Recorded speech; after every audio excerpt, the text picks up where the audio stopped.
নমস্কার, আমার নতুন একটি ব্লগে সবাইকে স্বাগত।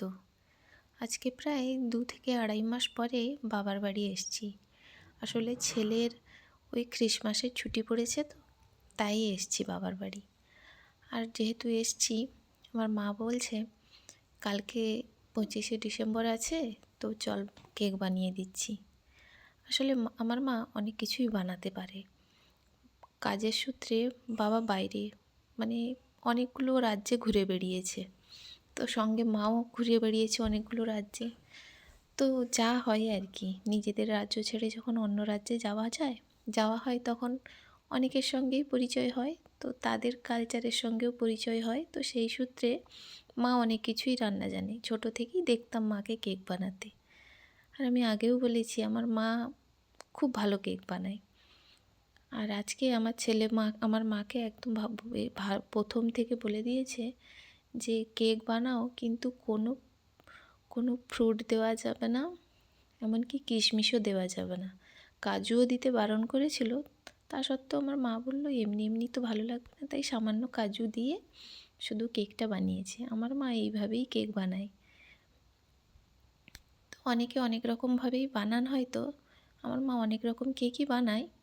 তো এই কেকটা সবথেকে সিম্পল একটা কেক, আর হয়ে যায়ও খুব তাড়াতাড়ি। তাই মা এইরকমভাবেই কেকটা বানিয়েছে আজকে। বলছে আমার ছেলে বলল যে আজকে তুমি কেক বানাও, দিলে আমি খাবো। ওই জন্য তাড়াতাড়ি করে আর কি করবে, একটা সিম্পল কেকই বানিয়ে দিয়েছে। অন্য একদিন মাকে বলবো যে মায়ের হাতের অন্যান্য কেকগুলোও বানাতে। আসলে কেক বানাতেও কিন্তু অনেক ঝামেলা হয়, তো তাই সবসময় বানিয়ে ওঠে না। তবুও চেষ্টা করে যেহেতু এই সব ওকেশনগুলোই বানানোর। তাই আজকে এই যে নাতির অনুরোধে শুরু করে ফেলেছে কেক বানাতে। ওই জন্য আমি ভাবলাম বসে বসে একটু ভিডিওই করি, আপনাদেরকে দেখাই আমার মা কেমন কেকটা বানায়।